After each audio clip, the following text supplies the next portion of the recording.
Kung interesado kang matuto kung paano mag-repair, gumawa ng mga simple electronic projects, para sa iyo ang video natin.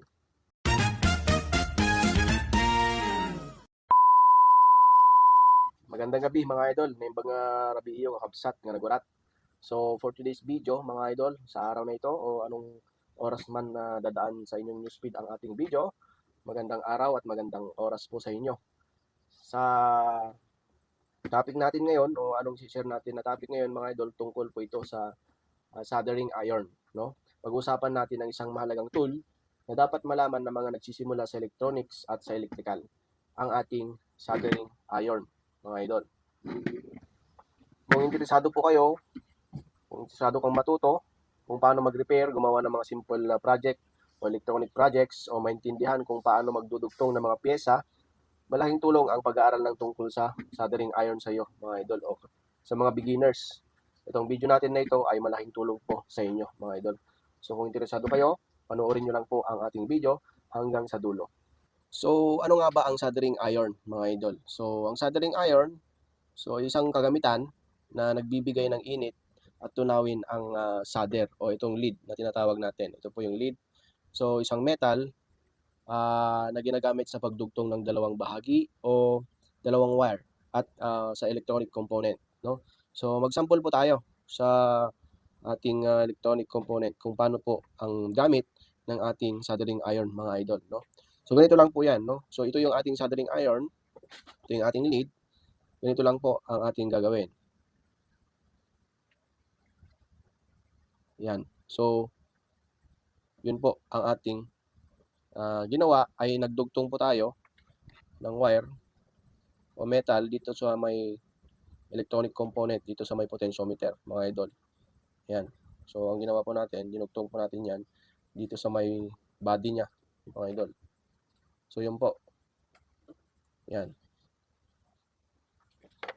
So sa madaling salita, mga idol, ang soldering iron ay nagsisilbing pandikit, mga idol. So ng mga pyesa, ito ay nagsisilbing pandikit ng mga pyesa sa gamit ang init ng ating soldering iron, no? Tinutunaw niya po yung ating lead. Yan, sa pagko-connect. Yan, oh, mga idol. Yan po yung gamit ng ating soldering iron. So para saan po ba ang soldering iron? Para saan ito ginagamit? So ginagamit ang soldering iron sa mga, no, halimbawa po sa pagkabit ng mga wire, yung pinakita natin kanina, ng mga wire sa PCB board, no, mga idol. Then sa pag-install ng electronic component katulad po ng mga andito, mga idol, no, resistor, capacitor at iba pa, no. Ginagamit din ito pag-ayos ng sirang connection sa mga gadgets at appliances. So paggawa ng simpleng electronic projects. So yun po kung saan ginagamit itong ating soldering iron, no. Saan ito ginagamit? Kadalasan, mga idol. So maraming gumagamit nito, mga idol, no. Mga electrician, mga technician, sa mga automotive, no, sa electrician nila. So electronic technician, hobbyists o DIY learners, electrical workers, students na nag-aaral ng electronics. Yun po, mga idol. So ginagamit din po ito na sa pag-aayos ng cellphone, computers, speakers, then power supply at iba pang electronic devices. So iba't ibang klase ng soldering iron, mga idol, no? Magbanggit lang po tayo, pero itong hawak ko po ay pinakasimpleng soldering iron po ito, no? Meron pa yung pinakasimple, mga idol, yung walang adjuster. Ito, wala siyang adjuster na temperature.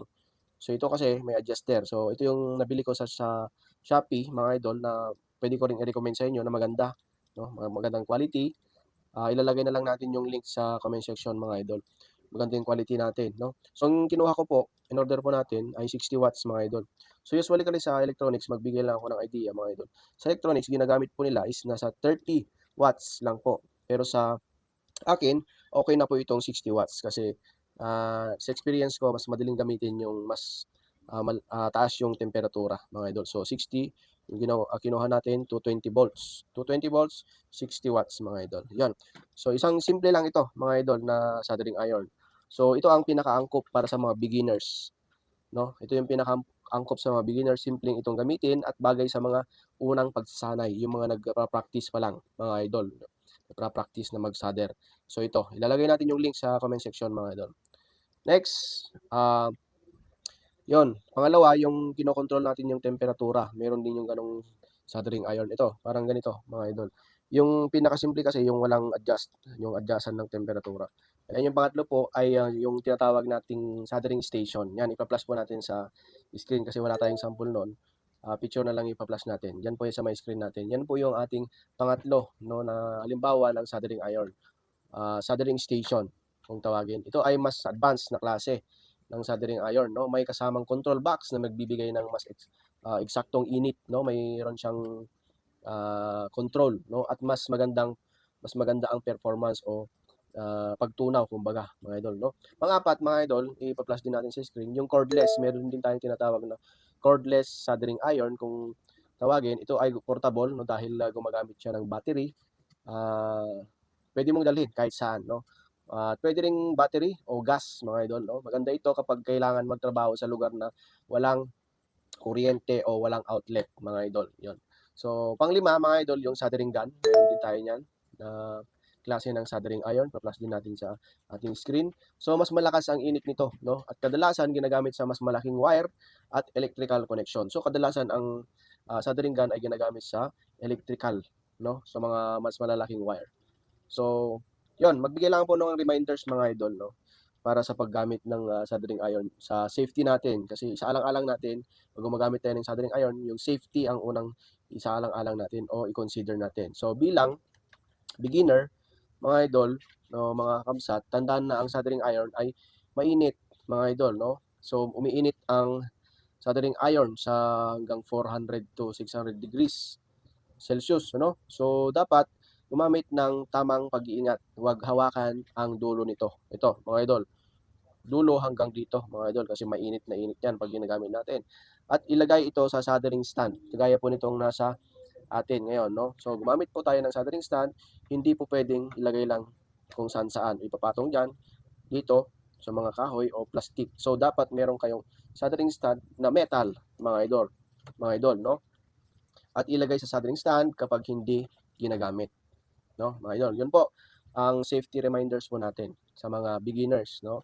So, and then ang soldering iron ay isang maliit na tool lamang, mga idol, di ba? O napakaliit, handy, malaking tulong sa mundo ng electronics at sa electrical. Sa tamang kaalaman at pagsasanay, kahit beginner ay matututong gumawa ng simpleng repair at projects gamit ang soldering iron. Yon, mga idol. So, hanggang dito na lang po muli ang ating video, mga idol. Sana po ay meron kayong napulot na idea o kaalaman tungkol sa soldering iron, mga idol. Maraming pong salamat sa inyong panonood. Pag-share naman ang ating video para may matulungan po tayo. At mag-follow na rin po kayo sa ating Facebook, mga idol. Maraming salamat, ingat, and God bless.